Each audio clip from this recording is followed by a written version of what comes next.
Sir, আপনি কোনো tension করবেন না। এখন থেকে সকল দায়িত্ব আমার।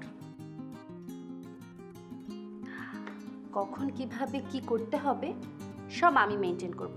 আপনি জাস্ট মন দিয়ে আপনার কাজটা করে যাবেন, কোনো চাপ নেবেন না। আর সব ফোন সরাসরি আপনার কাছে আসাও ঠিক না, তাতে করে আপনার মাথায় বেশি প্রেশার পড়বে।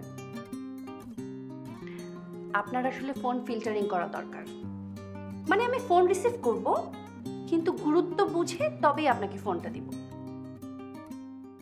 আপনার ব্যস্ততার সময় এমন অনেক ফোনই আসতে পারে যে ফোনগুলো আপনি তখন না ধরলেও চলবে। আমি ওই ফোনগুলো নোট করে রেখে দেব, পরে সময় মতো আপনাকে জানিয়ে দেব। তাতে করে আপনার মাথায় প্রেশার কম পড়বে।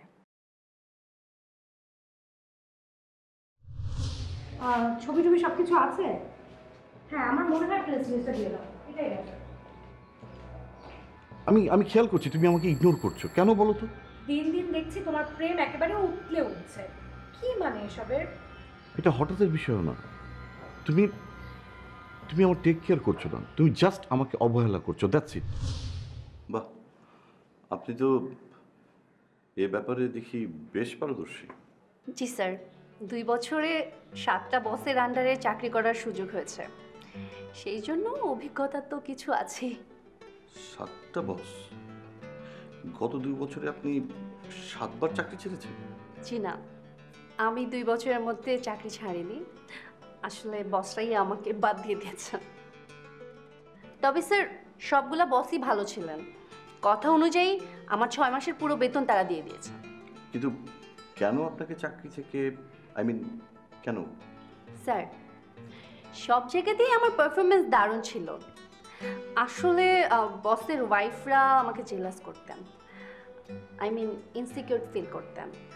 তো আমি সব কাজ এত সুন্দর করে শেষ করতাম যে তাদের ওয়াইফদের করার মতো কোনো কাজই বাকি থাকতো না। এনিওয়ে, এখানে এই ধরনের কোনো ঝামেলা হবে না, এই ব্যাপারে আপনি নিশ্চিন্ত থাকতে পারেন। আমার ওয়াইফই তো আমাকে রিকোয়েস্ট করলো যে পার্সোনাল পিএস যেন আমি মেনটেন করি। জি স্যার, এটা জেনেই এসেছি, তা না হলে আমি জয়েনই করতাম না। লাস্ট টাইম যখন আমি চাকরি ছেড়ে দিয়েছিলাম তখন ভেবেছিলাম যে আর যাই করি, কোনো ম্যারিড বসের আন্ডারে জব করব না। না, ঠিক আছে, আশা করি পূর্বের মতো এবার আর কোনো সমস্যা হবে না। থ্যাংক ইউ স্যার, আমি চাই আমার কাজগুলো হচ্ছে।